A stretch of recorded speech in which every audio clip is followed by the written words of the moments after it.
छत्तीसगढ़ के पूर्व सीएम भूपेश बघेल के घर ईडी का छापा पड़ा है। जांच एजेंसी ने उनके भिलाई स्थित आवास पर सुबह छापा मारा। ये छापा तब मारा गया जब विधानसभा सत्र के आखिरी दिन कांग्रेस तमनार में अडानी समूह के लिए पेड़ों की कटाई का मुद्दा उठाने जा रही थी। कांग्रेस ने इसे राजनीतिक बदले की भावना के तहत कार्रवाई बताते हुए मोदी सरकार पर निशाना साधा है।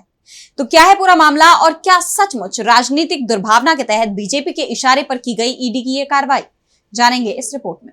छत्तीसगढ़ के पूर्व सीएम भूपेश बघेल एक बार फिर ईडी के निशाने पर आ गए हैं। ईडी ने 18 जुलाई की सुबह भूपेश बघेल के भिलाई स्थित आवास पर छापेमारी की। गौरतलब है कि 18 जुलाई को छत्तीसगढ़ विधानसभा के मानसून सत्र के अंतिम दिन कांग्रेस सदन में तमनार में अडानी समूह के लिए पेड़ों की कटाई का मुद्दा उठाने की तैयारी में थी, लेकिन उससे पहले ईडी ने भूपेश बघेल के आवास पर छापा मार दिया। इस कार्रवाई को कांग्रेस ने राजनीति से प्रेरित बताया है, जबकि भूपेश बघेल ने इसे प्रधानमंत्री नरेंद्र मोदी और केंद्रीय गृह मंत्री अमित शाह की ओर से अपने बेटे के जन्मदिन का तोहफा कहकर तीखा पलटवार किया है। भूपेश बघेल ने लिखा, जन्मदिन का जैसा तोहफा मोदी और शाह जी देते हैं, वैसा दुनिया के किसी लोकतंत्र में और कोई नहीं दे सकता। मेरे जन्मदिन पर दोनों परम आदरणीय नेताओं ने मेरे सलाहकार और 2 ओएसडी के घरों पर ईडी भेजी थी, और अब मेरे बेटे चैतन्य के जन्मदिन पर मेरे घर पर ईडी की टीम छापामारी कर रही है। इन तोहफों का धन्यवाद ताउम्र याद रहेगा। उधर कांग्रेस पार्टी ने भी इस कार्रवाई पर कड़ी प्रतिक्रिया व्यक्त की है। कांग्रेस ने लिखा, छत्तीसगढ़ के पूर्व सीएम भूपेश बघेल के घर ईडी भेज दी गई है।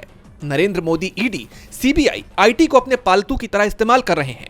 विपक्ष का जो भी नेता उनके भ्रष्टाचार के खिलाफ बोलता है, उस पर छापे डलवा दिए जाते हैं। पार्टी ने आगे कहा कि भूपेश बघेल आज विधानसभा में अडानी के लिए काटे जा रहे पेड़ों का मुद्दा उठाने वाले थे, उससे पहले ईडी भेज दी गई। कांग्रेस ने चेतावनी दी है कि इन गीदड़ भपकियों से पार्टी और उनके नेता डरने वाले नहीं हैं और वो मजबूती से भ्रष्टाचार को उजागर करेंगे। उधर इन सब के बीच कथित शराब घोटाले मामले में भूपेश बघेल के बेटे चैतन्य बघेल को ईडी ने गिरफ्तार कर लिया, जिससे राज्य का सियासी पारा और गर्मा गया। विपक्ष लंबे वक्त से जांच एजेंसियों पर बीजेपी के इशारों पर काम करने का आरोप लगाता रहा है।